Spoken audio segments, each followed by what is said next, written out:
Rise up, live joy your way. From emotional intelligence through cognitive distortions, certified life and wellness coach Kamini Wood is on a mission to help people see the magnificence of their own unique human spirit. Through these small bites of self-visualization and self-confidence, you can have healthy relationships, success in business and career, and live the life you want to live. Rise up, live joy your way. Hi there. Welcome to another episode of Rise Up, Live Joy Your Way. Whether it's morning, afternoon, or evening, thank you for taking some time to just hang out here with me. So I'm curious, on the outside, do you appear that you've got it all together? Are you the go-to person, the achiever, the one who handles everything with grace and confidence? But maybe on the inside, it may feel like a completely different story. The constant worry, or maybe the overthinking, the relentless pressure to keep everything under control. This is what high-functioning anxiety looks like. So today, I want to go kind of behind the mask of the anxious achiever and explore why a lot of successful individuals actually secretly battle anxiety and how acknowledging it can lead to living a more fulfilling life.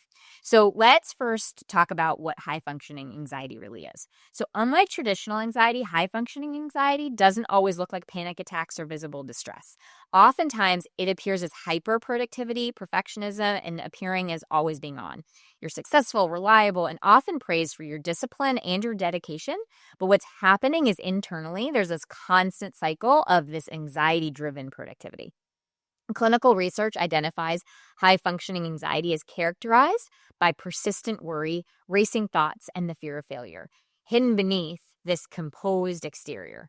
So while it's not officially listed in the DSM-5, therapists and psychologists widely recognize it as a distinct experience that profoundly can impact the quality of life.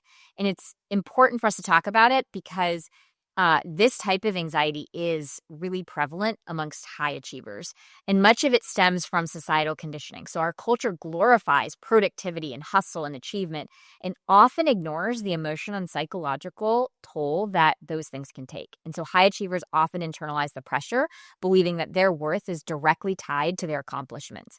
And so then as a result, they mask their anxiety, afraid to reveal vulnerability because they don't want to look weak, or they are afraid to admit that they're struggling because fearing that they would do that would actually undermine people's perception of their success.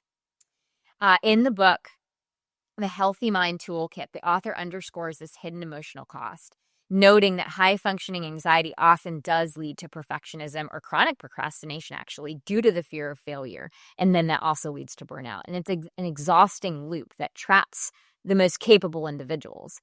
One powerful framework that actually can help anxious achievers is acceptance and commitment therapy, ACT.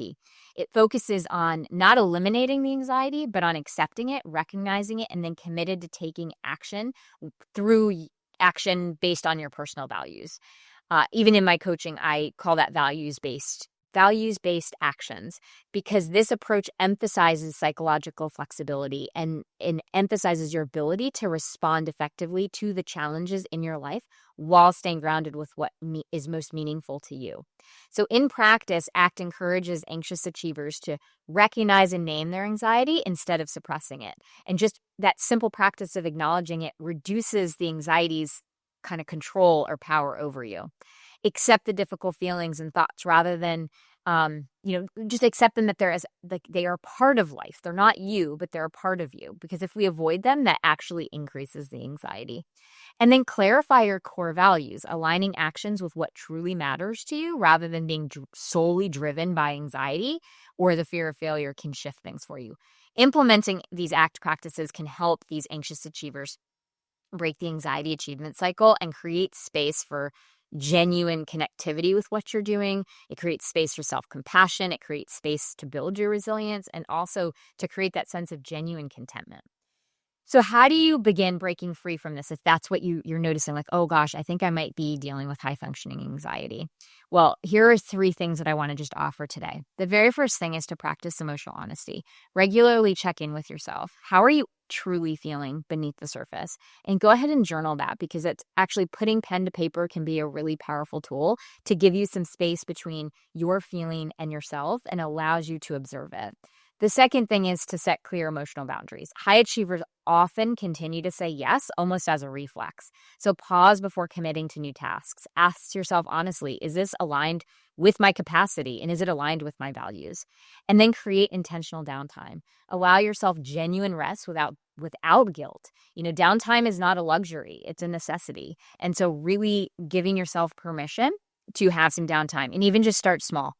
Maybe it's just 10 minutes of unstructured time where you're not really on or doing something, and just gradually increase it as it becomes more and more comfortable.